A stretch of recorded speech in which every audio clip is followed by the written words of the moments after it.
Mom, are you there? Hello?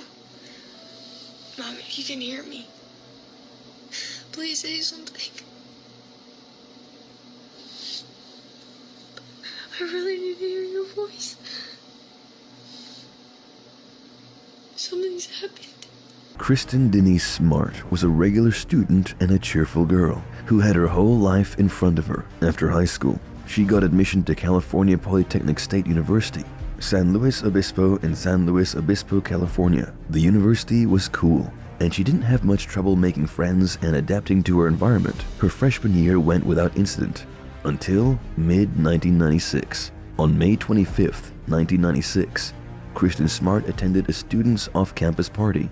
Unfortunately, she took a spiked drink and passed out. Luckily, some kind-hearted students volunteered to take her back to her dorm, but Kristin never made it back. What happened to Kristin? Who was behind her disappearance? Hello, and welcome back to Crime Mystic, where we bring you the stories of history's most notorious cold cases. Today, we are looking into the disappearance mystery of a 26-year-old cold case that was finally solved in 2022. But first, if you haven't subscribed to our channel, please hit the like and subscribe buttons. Now, without any further delay, let's reveal the mystery. Stockton is located in California's Central Valley and is known for its rich cultural heritage, prominently displayed through its museums and historical landmarks. The city offers a blend of recreational and historic places, providing residents with various options for leisure and exploration. Stockton also boasts a vibrant art scene, making it an appealing place for creative individuals. Despite being a large city, Stockton retains a close-knit feel, fostering a strong sense of community. However, Stockton faces challenges concerning crime rates. With a crime rate higher than the national average, the city strives to address safety concerns and promote a secure environment for its residents. Nevertheless, Kristin Denise Smart's family called it home. Kristin Denise Smart was born on February 20th, 1977 in Augsburg, Bavaria, West Germany. She was a spirited and caring individual from the very start. She was the beloved daughter of Stan and Denise Smart, both dedicated teachers who nurtured her with love and encouragement. Kristin had a close-knit family, sharing her childhood with her brother and sister, forming unbreakable bonds that would shape her life. At a young age, Kristin's family moved to Stockton, California, where she would spend her formative years. She attended Lincoln High School in Stockton and left a mark on her peers and teachers with her bright personality and kindness. Throughout high school, she showed determination and commitment to her studies. Kristin's adventurous spirit led her to embrace opportunities to help others. She worked as a lifeguard and camp counselor at Camp Mokulea in Hawaii. Her passion for serving others and her love for adventure made her a perfect fit for these roles. Through her work, she touched the lives of countless young people. Kristin's friends described her as someone who always wore a smile and radiated positivity. She had a unique ability to connect with people, making friends with ease. But one of such connections changed everything. In 1996, Kristin Smart embarked on a new chapter of her life, enrolling at California Polytechnic State University, San Luis Obispo, Cal Poly, in San Luis Obispo, California.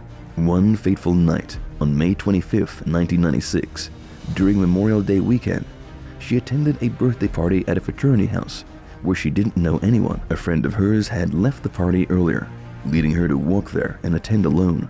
Around 2 a.m., two fellow students, Cheryl Anderson and Tim Davis, discovered Kristin passed out on a neighbor's lawn as they were leaving the party. Concerned for her well-being, they kindly offered their help and decided to walk her back to her nearby dormitory. Another student from the party, Paul Flores, joined their group and offered assistance in getting Kristin safely to her dorm room. As the group made their way back, Davis left first, as he lived off campus and had driven to the party. Anderson followed, trusting Flores' assurance that he would walk Kristin back to her dorm. Flores claimed that he accompanied her to his dormitory, Santa Lucia Hall, where he then left her to make her way back to her dorm, Muir Hall. Tragically, this was the last time Kristin Smart was seen. At the time of her disappearance, she did not have any credit cards or money. The circumstances surrounding her vanishing were mysterious, leaving loved ones and the community with questions and heartache. In the aftermath of Kristin Smart's disappearance, the initial response from the University Police Department was slow, suspecting she had gone on an unannounced vacation a common practice among students during holidays. However, her family had already expressed concern and tried to report her missing earlier, leading to a delay of about a week before local law enforcement was notified. Despite the delay, a group of dedicated volunteers, including those on horseback and using ground-penetrating radar devices, fervently searched for any signs of Kristin. As the investigation continued, unfounded rumors in the media tied her disappearance to Scott Peterson, the husband of Lacey Peterson, due to their simultaneous attendance at Cal Poly. However, authorities eventually ruled out any connection to Scott Peterson. The search for Kristin's remains and other evidence persisted over the years, with numerous efforts using cadaver dogs to detect the scent of human remains. Various locations, including properties owned by the Flores family, were searched for leads, but little progress was made. The case went cold for more than 2 decades. On May 25, 2002, 6 years after her disappearance, Kristin Smart was declared legally dead, marking a painful milestone for her family. In 2005, her parents took legal action, filing a wrongful death case against Paul Flores, one of the students who accompanied Kristin to her dorm on that fateful night. However, the suit was eventually dropped due to insufficient evidence, as Flores invoked his Fifth Amendment rights. In an unexpected turn, the Flores family later filed a lawsuit against the Smart family for emotional distress, but it never reached a judgment. The case remained under regular review by the San Luis Obispo County Sheriff's Office, and significant efforts were dedicated to the investigation from 2011 to 2016. To support the search for answers, a reward of $75,000 was offered by the FBI, while Terry Black, a Delta area man, pledged an additional $100,000 reward for information leading to the discovery of Kristin's remains. In 2019, the case received renewed attention when Chris Lambert, a podcaster, released a series of compelling podcast episodes detailing Kristin's probable abduction and untimely demise. The podcast, which garnered over 12 million downloads, sparked public interest and prompted the installation of a new billboard in Arroyo Grande, replacing the original one that had been up since 1997. In 2016, a new lead sparked hope, as officials from the San Luis Obispo County Sheriff's Office announced a renewed investigation. Cadaver dogs from the FBI were brought in, and excavations were carried out on the Cal Poly campus. While items were found at 3 dig sites near Kristin's dorm, the connection to the case remained uncertain and was still under investigation in 2020. In January 2020, the Smart family was informed by the FBI that there would be significant updates regarding Kristin's disappearance, leading them to consider taking some time away. However, a subsequent correction clarified that it was a retired FBI agent who provided the advice, not the Bureau directly. Further developments emerged as search warrants were served at 4 locations, including 2 in San Luis Obispo, 1 in Washington State, and a home in Los Angeles County. During this process, Paul Flores was briefly detained. On April 22, 2020, a significant development occurred in the investigation of Kristin Smart's disappearance. The Los Angeles Times reported that a search warrant was executed at Paul Flores' residence in San Pedro, California, with assistance from the Los Angeles County Sheriff's Department. During the search, numerous items of interest were discovered, shedding new light on the case. Shockingly, among the items found were date rape drugs and homemade videos depicting Paul Flores engaging in disturbing and criminal acts of sodomizing and raping young women. These findings raised serious concerns and intensified the scrutiny surrounding Flores' involvement in Kristin's disappearance. Subsequently, on February 11, 2021, Paul Flores faced another legal issue when the Los Angeles Police Department arrested him in Rancho, Palos, Verdes, California, on suspicion of being a felon in possession of a firearm, a felony offense. On March 15, 2021, a search warrant was issued to investigate Ruben's home, using experienced cadaver dogs and ground-penetrating radar. During the search, an older model Volkswagen was towed from Ruben's residence after cadaver dogs were utilized in examining the vehicle, signaling a significant development in the ongoing investigation. Developments in April 2021 brought new attention to the case. Prosecutors revealed that they believed Kristin's body was buried beneath the deck of Ruben Flores' home and that it had been removed at some point. On April 13, 2021, a significant turning point occurred in the long-standing investigation into the disappearance of Kristin Smart. Paul Flores, and his father, Ruben Flores, were taken into custody by the San Luis Obispo County Sheriff's Department. Paul Flores was charged with murder, while Ruben Flores faced charges of being an accessory to the crime. The charges marked a crucial step forward in seeking justice for Kristin and her family.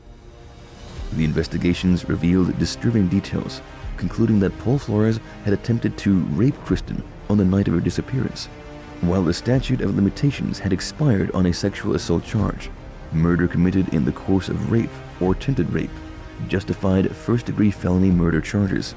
The evidence was sufficient for the case to proceed to trial. The trial was initially scheduled for April 25, 2022, but was delayed due to a successful change of venue motion granted to the defense on March 30, 2022. The case was moved to Monterey County and presided over by Judge Jennifer O'Keefe. Pretrial motions were heard on June 6th and 7th, 2022, with some rulings made and others deferred. Over 1,500 jury summonses were sent to residents of the county, and jury selection commenced on June 13th, followed by opening arguments on July 18th.